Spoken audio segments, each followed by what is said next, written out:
Hey all, my name is Kurt and I'm here with Trenton. Welcome to SLB Basement Bourbon Bar. And today, Trenton, we've got a couple of really nice bottles on the bar top from Heaven Hill. Pretty anticipated, what is it called? That's like quarterly when it's 4 times. What's tertiary? 3 times a year. They release these 3 times a year. Yeah, that one was over my head, man. It was I don't good know. on your part. If you know the answer, let me know. I'm curious. They release these bad boys 3 times a year. They're pretty anticipated. Usually there's one that stands above the rest for the whole year's release. This is true. This is A123, both Larceny and Elijah Craig barrel proofs.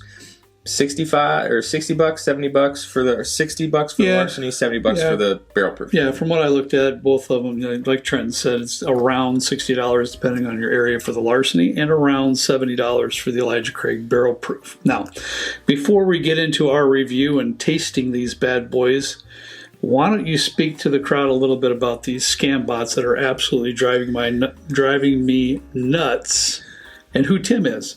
So we don't know who Tim is. No idea. We have a ton of folks that comment on the videos, and thank you if you do comment on the videos. But every now and then, especially recently for some reason, we'll see emails that come through saying, "Hey, I won today's contest," and I'm thinking, contest? I get those comments all the time on Facebook and Instagram. It makes me feel horrible. Yeah. So lo and behold, I go in the comments of any video that we've done recently, and it's people that are impersonating our account saying that you've won, a Pappy 23 or a car or something weird, and they'll say message me on Telegram or something. Just know that we're never going to be giving away stuff in the comments. No. So if you see these comments, just block them or report them as spam. We block. I think the last video I blocked 40 accounts from the comments. So it's a problem that we're having. It's a problem that other channels are also having. Yes. It's unfortunate, but just stay vigilant. Just know that we're never going to give away things in the comments. No. It'll have our avatar on it. It looks somewhat convincing. The name for some reason is like Trenton Kurt Tim or some variation. Trenton, Kurt, we don't know like who Tim is. It might be Spirit of the Cocktail. Might be my buddy Tim. Are you in on this, Tim? I'm not sure. He might be it. But yeah, just know we're never going to be giving away stuff in the comments. If we do, it'll be at our live streams that we do at the end of the month. And we also have a badge next to our name now that that kind of shows you that we are the actual SLB Drinks account. So if you don't see SLB Drinks followed by the verification badge in a comment, just know that that's not us. Please don't be giving people money. Don't be giving people your passwords, social security numbers, that kind of thing. I was told from some comments what they're looking for is shipping cost. So that's what they're saying. I've got a Pappy 23, so if you give us $50, we'll send it to you. Don't do that. No, please. If it's too good to be true, it is. So just please stay vigilant. Don't be giving people your information or anything like that, especially money. So. Thanks for the explanation, Jen. Yeah. And that's why I passed it to him, because he could do that. You didn't know that? I knew some of that, but you can say that 10 times better than I can, that's for sure. So let's dive into the good stuff, shall we? What are we going to start with?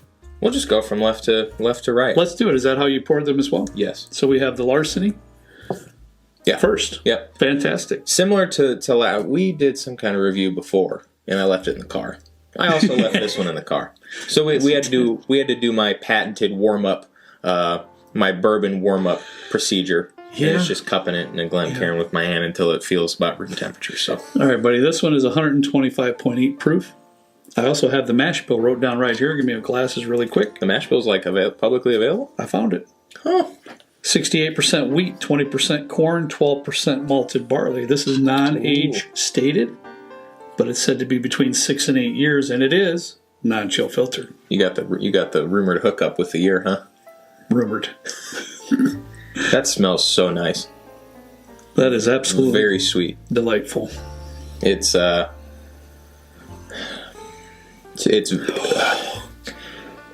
the I'm waiting for you. It's like the maple syrup, but it's not it's really sweet though. Very sweet. It's kind of butterscotchy to me. Confectionery, ain't no doubt about that. It does. It hits me some butterscotch too. Is that the only one I can get on you is butterscotch? Yeah. Huh. All right, hear me out. Yeah, I'm listening. Tail end, like a little bit of hay or some kind of grassy note. Some kind of earthy, grassy note? Yeah, something. That's the best way I can describe it. Like if you were to like in the summertime, you get fresh cut grass, you get that smell. If you were to be able to eat that smell, that's kind of how I would describe it. Okay. It's in a good way, though. Now I'm getting the butterscotch. Now I am getting the butterscotch. See? Yeah. I don't know if that just opened up, or now that you said it, my mind's like... I don't know. It's because I enjoy sweet things way more than you do. My mind immediately goes towards the sweet stuff.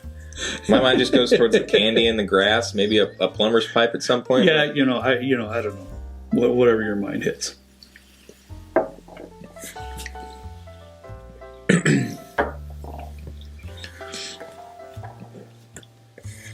Nutty. Pretty nutty, I think. It is a little nutty. Not in a Jim Beam way. This is my first sip. I didn't have a chance to sip on it this last night. Well, I made sure of it. You hid it from me. I made sure of it. I'm going to sip it again, but I've got, honestly, I did on this one. Don't fall down, but I did pick up a little of your nutty note there. But I also, stay up here, it'll be fine. I also hit a little bit of a chocolate note there. Really? I'm going to sip it again and see if there's anything else I can find there, but I did. I come up with a little bit of a chocolate note. So when I hear nutty, my mind for some reason automatically goes to Jim Beam. Mm-hmm. But in this situation, it's more of a sweet nutty, maybe a Cracker Jack kind of thing. There's something layered with the nuttiness that I'm picking up. I don't get chocolate though. Maybe I'll get it this time. A little hint of chocolate there for sure for me. A light baking spice. So you get that sweet nuttiness, a little light baking spice, not deep, not clove for me. Mm-hmm. Nothing, nutmeg clove, but like a lighter type baking spice. Lighter side of that. I'm a little bit bummed out, I have to say, because I'm not really picking up that really nice butterscotch that I had on the nose. I'm not either. I wish I was. Not to say that I think it's bad at the moment. I keep trying to find that, and I haven't found it yet. What kind of chocolate though? I'm getting like a semi sweet kind of thing. It's not like a milk chocolate. It's not like a dark bitteriness. It's not like candy bar or something like that. But it's not dark chocolate bitter. No, for sure. There's really no bitter on this, and I don't want to speak too soon, obviously, because the previous B or the preceding B and C batches haven't come out yet. Mm-hmm. But if my memory serves me correctly, this is on top of anything that I had last year from Larceny. I think so too. I mean, I know a lot of people raved on which one last year. Do you remember? I thought it was C. And I get these mixed up sometimes though with the ratings from the previous year. For me personally, none of them really rang super solid for me last year. Now, I'm going to say that tongue in cheek because we got to realize this is $60. Right. Close to it. It's a barrel proof. It's pretty darn good for that money. I remember that's for sure. I remember the ones from 21 being like almost every single one of them being top notch. Right. It's tough to follow suit when you have an incredible year like that. Absolutely. But this is a solid start to this year, I think. I do. I like it. And like I said, my only bummer is, and it's just me and my brain, I have not yet picked up the butterscotch note. But I can't either. That's the first crack. That's the first pour. I like that chocolate note that you got in there, though. I do get that now a little bit. It may open up a little bit more, too, as time goes by for that one. Now, moving along to the Elijah Craig Barrel Proof trend. This one has been opened. We opened it when you brought it down, so we haven't drank a lot of it. Yeah. We just had a little try. But it has been open for a little while, so it should be opened up a little bit. This is remarkably close in proof point to the Larceny. This is 125.6 to 125.8. Have they ever been that close? I don't know. I don't think so. And I think this might be a little bit on the lower side for Elijah Craig. Huh. Do you think, or no? With the 125? I might be putting my own foot in my mouth here, but I feel like the previous ones were like 129-ish, 128, maybe a little bit higher. Okay. I'd have to double check, though. Now, this is 12 years. This is a 12-year-old bourbon. I also have the mash bill for this one for you. Wow. 78% corn, 10% rye, 12% malted barley. You're doing your homework. And this one is also non-chill filtered. Love that non-chill filter. Yeah, it just gives you that viscous feel, that syrupy feel on the mouth. Kind of a woody kind of nose. I wouldn't specifically say it's oaky. There's like maybe like some cedars or something going on in there. It's not only oak. I do get that oak, but it's not only the oak. It's something else. It is. I'll agree with that. It's slightly woody, but right after that I get a rush of caramel and brown sugar. I could see the caramel. I'm not picking up much of that. Yeah, the brown sugar. Caramel, I'd go with that. Just caramel too is fine. Do you smell a little bit of cherry or no? Or is it just me just thinking I wish it was there? I could pick up a little bit. A hint? Or something dark, like a dark red something. Either that or it's like a blackberry maybe. Something. I don't know. That's nice. Yeah.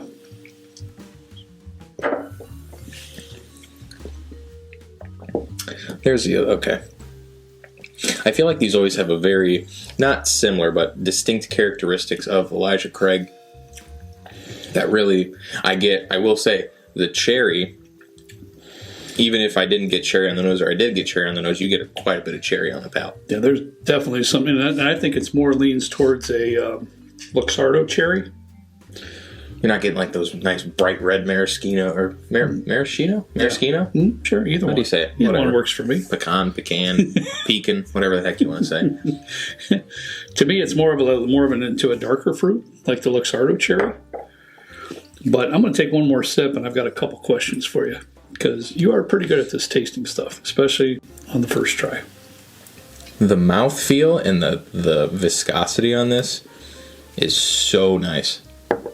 That's, for me, and I know this is half the age, rumored, maybe a little bit of variation, but the viscosity between these two, this is just blows this out of the water in terms of the mouthfeel. I agree with that. And here's a question I have for you. There's one of a few, all right? Just answer as honestly as you can. Okay. I feel this one has a bit of more bite to it. There's definitely some black pepper on the back end. It drinks a little hotter than this one. Yep. You know, that's what I think. And I felt this was a little smoother on the mouthfeel as far as proof is concerned. But they're identical practically in the proof. This drinks its proof for sure. Yeah. I do get some, I don't want to say afterburn because that's not the right word. I don't think, maybe black pepper would be a good way to put it. There's something at the tail end that's kind of peppery. I'll say that. I can see this, what did you say this was? 125.8. Okay. This being 10% higher corn in the mash bill, for me that makes sense given how it drinks. It's not drinking like that corn sweetness is kind of maybe plowing over a little bit of that back end pepper spice you get from this. Yeah. But I would almost expect it to be the other way around, given that this is older and this is quite a bit younger. I'm thinking in my head is because this is a wheater. This has got that high wheat, 68% wheat in it, possibly helping it out. But I feel this one drinks a little bit less hot. Now, here's the big topic I want you to think and wrap your mind around. I struggle with this particular Elijah Craig release. This year? This one on the on the bar top right now. Okay. Because they're all great. They're all good. And they're all definitely worth $70. Let's just put that out there right now. So now we're into the nitpicking stage, right? Well, you have to. It's tough love, right? To me, this one carries a little bit of a tannic oak and it's just slightly drying to me.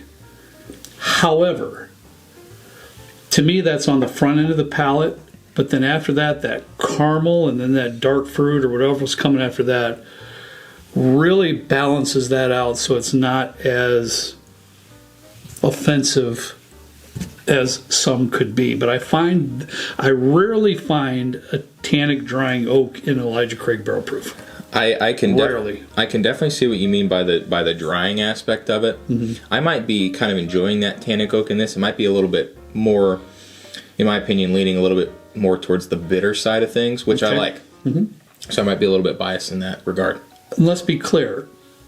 As you know, I like some oaky presence in a bourbon. So it's not heavily oaked. I'm not saying that. No, I'm not saying that. It's not heavily oaked. There's just a little bit of a tannic oak presence for me in the front of the palate that kind of dries it out just a touch. I get the drying. I'm kind of a fan of what's going on with the tannic or the bitteriness up front. It's there. There's something there. I can't argue with you on that one. I'm a fan of it in this case, but there is like Michelle and I went to Sonic once. And that was the saltiest food I have in my life. I've never been more thirsty. I've never been to Sonic. What? No. Dude, it's the saltiest food you'll ever eat. I have never wanted water more in my life. This is giving me similar vibes of that experience. You always have a way to relate things. Let's say that. But I understand where you're coming from, because right now after I took that sip, my mouth is a little bit dry. So I get where you're coming from for sure. But I still love it. I love that in the mid palate to the back, even though there's a little bit of pepperiness there, you can definitely feel the spice. But that rich caramel and that darker fruit, it might even be more even like you said, a blackberry plum type thing going on it's there. Nice. It's really, really nice. I really like it, that part of it. So I got a question for you then. Yeah, okay. I know that in some cases, stores will get these around the same time. And it might just be, hey, you got to pick one or the other. Wow. What are you picking? You know, I can't say that I've ever had a time in my life where I wouldn't pick Elijah Craig Barrel Proof over Larceny. Is this one of those times? No. Oh, okay. No. Being the 12-year age stated, and as Trenton mentioned, the viscosity in this here, the syrupy feel, there's just so much going on with Elijah Craig Barrel Proof that's so nice. Yeah. And they're only roughly $10 apart. I do feel this is really nice for their first release. Yeah. As you mentioned. A great start. I just wish I get a little bit more of that butterscotch note, but I still like it. I still like it quite a bit. If I had to choose, I'd choose this one. I'm going to go the opposite. And you know what? That doesn't surprise me one bit. Not a bit. I'm a little bit biased because I do love Weeders, and I think that while I don't get the butterscotch note in this, the drying effect of the Elijah Craig isn't off-putting for me. I would still drink it all day, every day, but I would prefer this. If it was like, hey, you can pick one or the other, I'd probably go with the Larceny. And I can see why. And mainly for the reason is there's no doubt you love weeded bourbons. Oh, yeah. You know, it ranks high on your list. So take that for what it's worth. Right? But we both agree they're both solid, especially for the price. You know, you should hopefully be able to find these for in that $60, $70 range. And if you can, wonderful purchases. I really hope in the coming years these don't go the way of like a Booker's, where they're like, hey, we're gonna. I mean, if it's 5 years older than Booker's usually, so we're gonna skyrocket the price upwards of $100. I'm not a buyer at that, so I hope they keep it around this price range. I think for what you get for what you pay, solid. There's only a couple that I would buy at $100, and those are my favorites of all time. B520, the B520, the C919. You know, those are two I would. But then you have to roll that dice and see which one you get. You know what you get. Yeah. So I think I like this trend. You want to continue this method through the rest of the year? Just we'll review both of these when they came out at the same time when they come out. Yeah, I'd say I like it. I say we do that instead. Yeah. But let us know if you have one of these or both of them. If you prefer one or the other, I'd be interested to see where everybody else leans. Yeah. But that's all I got. All right, that's all we have for you today. Thanks so much for taking a few minutes out of your day to support our channel. If you're new to the channel, hit the subscribe button. All we have is a lot of fun down here. That's it. As always, we ask you to please drink responsibly, and we'll see you next time right down here with Trent and I in the good old basement bourbon bar. See you later.